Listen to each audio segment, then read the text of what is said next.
Our goal for this lesson is to convert word problems into right triangle trig problems.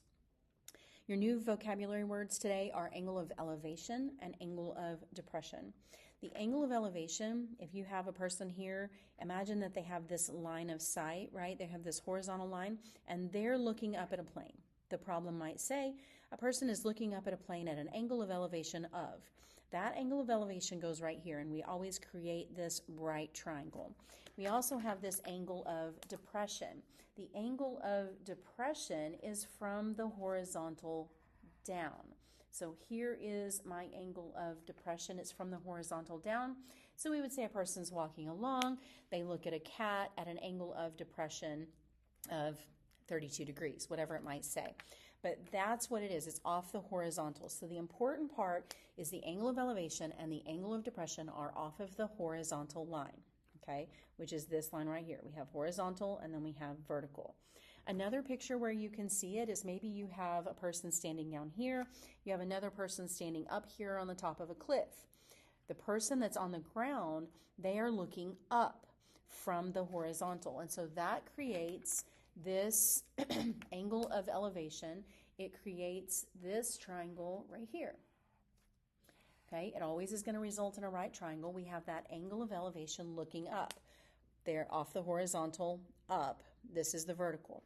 Okay, you can also have this right triangle that's created as the person standing on top of the cliff looks down at the person standing on the ground at an angle of depression of whatever it might be. Here's my right angle. Here is my angle of depression. Okay, so notice that it's never off the vertical.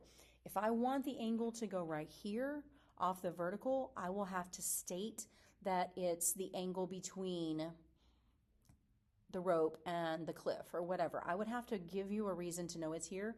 The angle of depression is always off the horizontal. The vertical's off the, or the angle of elevation is always off the horizontal.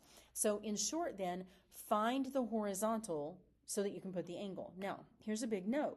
Note that the angle of depression and the angle of elevation in this picture right here, notice that they are alternate interior angles. Horizontal lines, these two lines are parallel, which means those two angles are alternate interior. And we know that if lines are parallel, then alternate interior angles are congruent. Here's what that means to you. The angle of elevation and the angle of depression are equal to each other. It does not matter what it's called.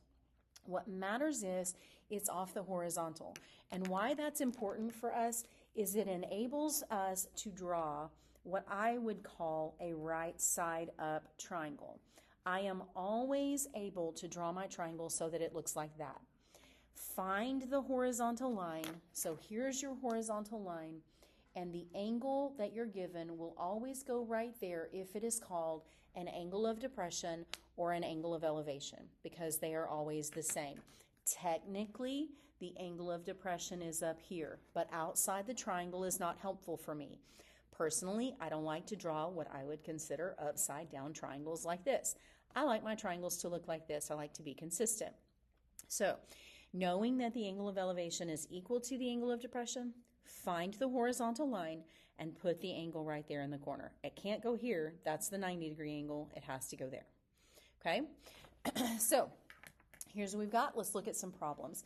The length of a tree's shadow is 13 meters. So, let's imagine we're looking to the side. We've got a tree.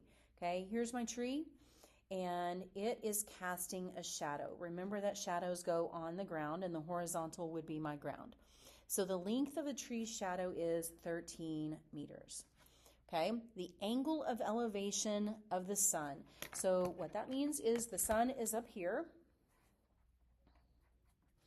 and the angle of elevation, horizontal up, is 37 degrees. So my angle is 37 degrees. What is the height of the tree? Here's my tree. Right? I want to know how tall the tree is. So this is where my variable is going to go. The height, vertical height of the tree. Okay, so now we have a triangle. We're done with the words. Now we're back to everything that we've done before, right? Opposite and adjacent. The tangent of the angle, 37 degrees, is equal to the opposite over the adjacent. Okay, however you remember how to do this, right? You can put this over 1, cross multiply, 13 times the tangent of 37 divided by 1 gives you that h is equal to 9.80 meters. So the tree is 9.8 meters tall. Okay? I gave you a picture so you could see what a lighthouse kind of looks like in the water. An observer in a lighthouse 225 feet above, so that's up and down, above sea level. Here's sea level, above. So here's my person up here. So this number right here is my 225 feet above sea level. Spots a ship in the harbor. Here's my ship. The angle of depression from the observer to the ship is 48 degrees. Here's my angle. It's an angle of depression. However, remember that our angle of elevation and our angle of depression are the same.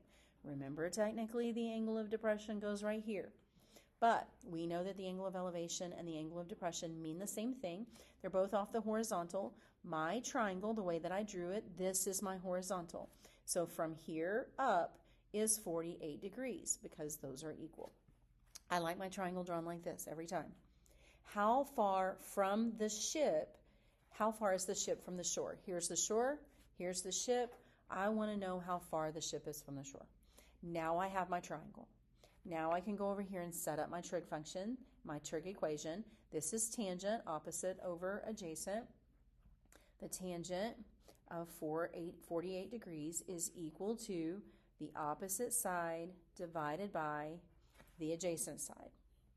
Remember, you can put this over 1. When you look at your cross multiplication, we're going to cross multiply 225 times 1 divided by the tangent of 28, right? Remember how we solved that? 225 divided by the tangent of 48, and we get 202.59 feet. So the ship is 202.59. I know I didn't give you what to round to. I will on a quiz or a test, but right now we'll just go to 2 decimal places.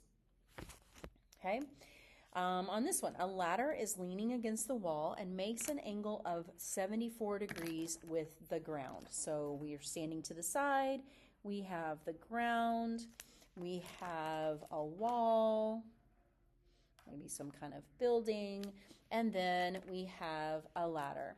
The ladder is leaning against the wall, so you can kind of envision this ladder leaning against the wall.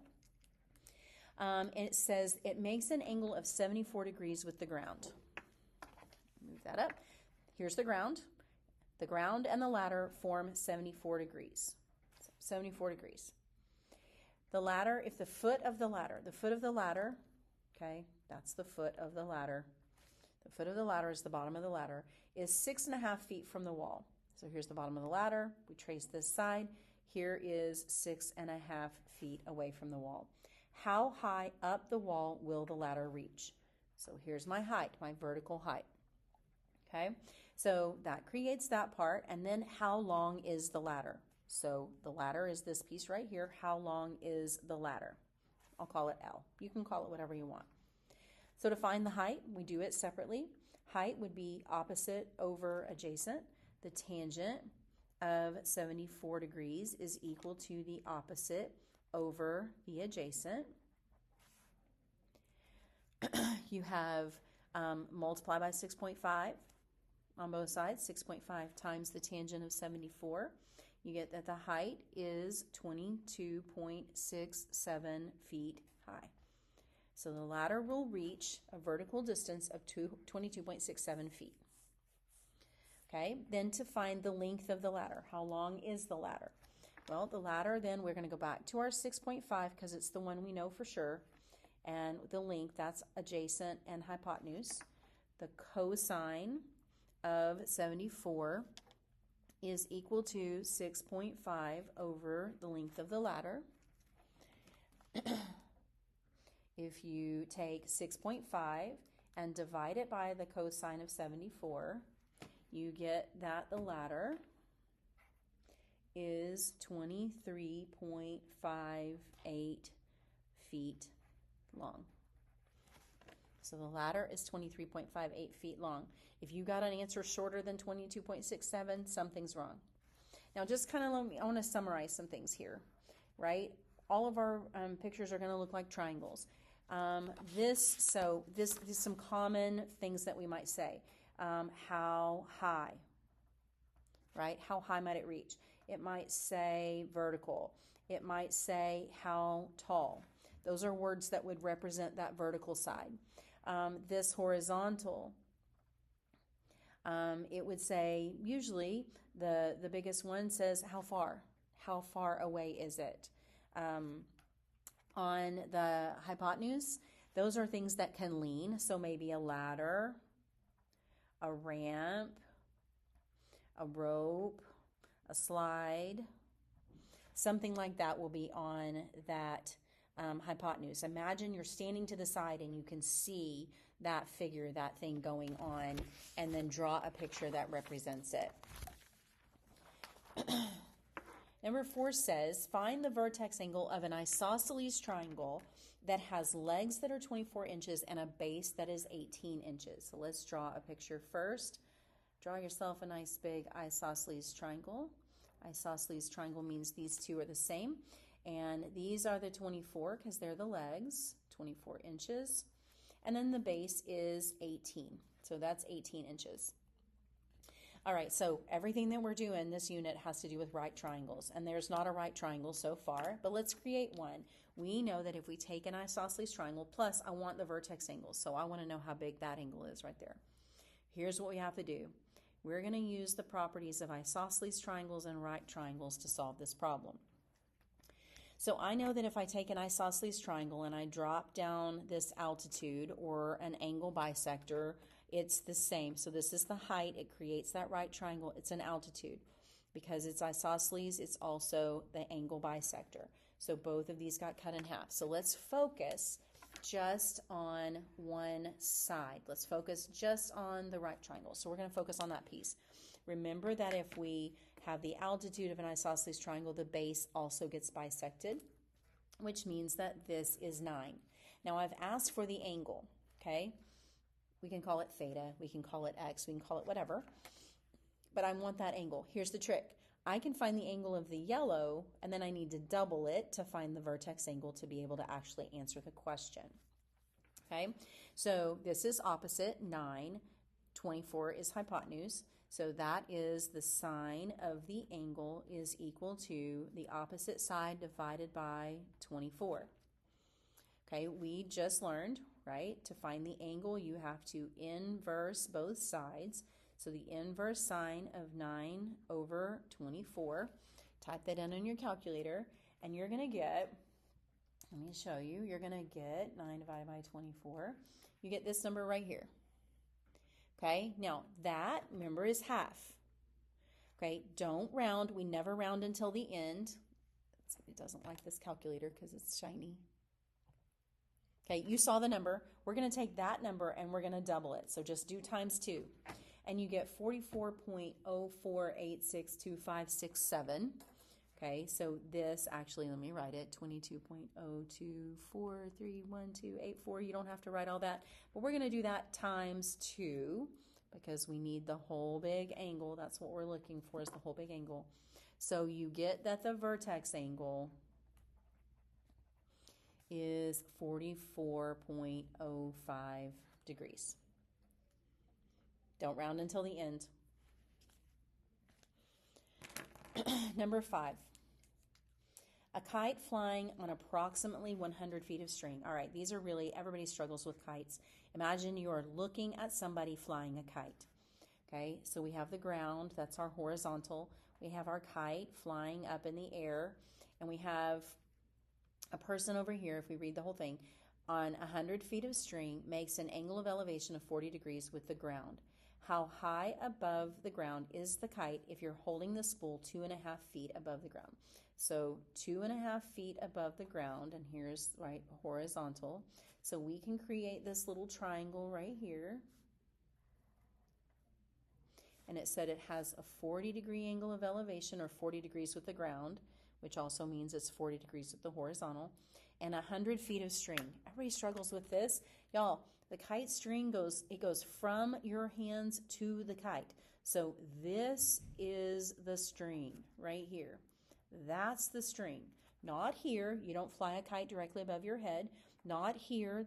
It's not on the ground. It's not flying horizontally. It's flying up at an angle. You're standing to the side looking at this going on, okay? So here's what you do. You find it. You're going to find out how high above the ground. So we're going to find how high above the 2.5 feet it is.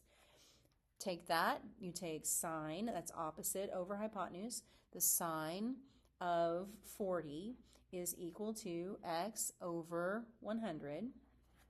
You can use whatever variable you want. I just use x. Multiply by 100 on both sides. 100 times the sine of 40 is y is equal to all the decimals, 64.2787. You don't have to write them all out. I just want you to see. That's what your calculator will say. Okay, that's this distance right here. And then you're holding it 2.5 feet off the ground. So you want to treat it like it's on the ground and then shift it up. So you add the 2.5 feet and you end up with that the height above the ground is 66.8 feet. So the kite is 66.8 feet above the ground. So number 6 is a real-life question where it could be used, where trig could be used. The Uniform Federal Accessibility Standards specify that the ramp angle used for a wheelchair ramp must be less than or equal to 4.78 degrees. That's as steep as it can be. Otherwise, any more steep than that is too hard to push up or they're going to roll down too fast. The length of one ramp is 16 feet. So I wanted you to have a picture so you could see the ramp because we always struggle. Ramps are on the diagonal, okay? So the length of one ramp is 16 feet. So let's look. Here's our right triangle. And here's my ramp. Ramps are always on the diagonal. Ramps that lay on the ground don't do any good. So it says the length of the ramp is 16 feet. So this is 16 feet. And the vertical rise, the up and down, so when it says vertical, the vertical rise is 1.5 feet. Find the angle of the ramp to the nearest hundredth. So here is the angle right here with the ground. Okay, so that's opposite over hypotenuse, that's sine. And it's asking, find the angle, and then does the ramp meet the standards? Okay, so it's the sine of the angle, that's what we're trying to find, is equal to 1.5 feet over 16 feet. Okay, so we know that finding the angle is the inverse sine of 1.5 over 16, which gives us 5.379. So, does it meet the standard? Well, it says it has to be less than or equal to 4.78. This is 5 degrees. That means it's too steep. It's more than 4.78, so the answer is no. How could you fix it? There are a lot of different things you could fix. You could drop the vertical, maybe add more ramps. Easiest thing to do would be to lengthen this ramp. Because if you lengthen the hypotenuse out, it's going to decrease that angle. You have to get to a certain height, right? So you can't really change the height unless you add more ramps where it would go back and forth like that. That's the only way you could change the vertical because the door is where it is. But that's something that you could look at if you were in charge of designing ramps for different businesses. Now, these are where they get a little more complicated, but remember that everything is going to result in right triangles. So let me show you. A flagpole is at the top of a building. Okay, so first thing, let's draw ourselves a building. I got a building. And I got a flagpole at the top of the building. So there's my flagpole. 400 feet from the base of the building. Okay, so buildings are sitting on a ground, horizontal. 400 feet from the base of the building. Here's the base of the building, and here's 400 feet from the base of that building. 400 feet from the base of the building, the angle of elevation from the horizontal up to the top of the pole is 22 degrees. This angle right here is 22 degrees. Okay, stop. Then it says, and the angle of elevation to the bottom of the pole is 20 degrees. So this angle is 20 degrees. Okay, so we've got two triangles that are overlapping. To the nearest foot, find the length of the flagpole. Well, that triangle that has the side of the flagpole, that's not a right triangle. So we can't use that. So what we have to do is do two triangles. If I take this triangle right here, redraw it, just so you can see it all the way to the top of the flagpole. This triangle is 22 and 400. This is the height to the top of the flagpole. And then we can do this triangle. Got to have right triangles every time. So we'll go over here and we'll redraw this blue triangle to the bottom, right? This is to the bottom of the flagpole. And it's 400 feet away, and it has 20 degrees. Now we're going to solve each one separately, okay? So to the top, it's opposite over adjacent. That's the tangent of 22 is equal to the top of the pole over 400, opposite over adjacent. So that's 400 times the tangent of 22. That's what we will do. Okay, we'll save ourselves some typing in on the calculator by doing it all at once. And then this one to the bottom of the flagpole is opposite over adjacent again. So the tangent of 20 is equal to the bottom over 400, the opposite over 400. So this is 400 tangent of 20. And then if we want, like this one goes all the way to the top, this one goes all the way to the bottom. Well, if I take this yellow triangle and I cut away that blue triangle, I'm going to be left with, on this side, the flagpole. So I take this and subtract, so 400 times the tangent of 22 minus 400 times the tangent of 20, then it will end up with, you can just type that all in on your calculator all at the same time. 400 times the tangent of 22 minus 400 times the tangent of 20, and you get that it is approximately 16 feet tall. Now, just a side note, 400 times the tangent of 2 is not the same. Okay? You can't do that. This is not the same. This is not the same answer. It does not equal 400 tangent of 22 minus 400 tangent of 20. Don't do that. They don't go together like that. This is not 22. This is not 20. Those are decimals, right? There are ratios, and they're not what they appear to be. So you cannot subtract them. You have to take the tangent first and then subtract. So 400 times the tangent of 22 minus 400 times the tangent of 20. Okay? Last one, same kind of situation. We got two different things going on.